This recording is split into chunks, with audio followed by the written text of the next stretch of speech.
Hey guys, I'm going to show you how to unblock someone on Facebook. So open the Facebook app, then tap your profile picture in the bottom right corner.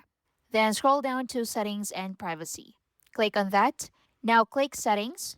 So once you're here, scroll down to Audience and Visibility. Then tap Blocking.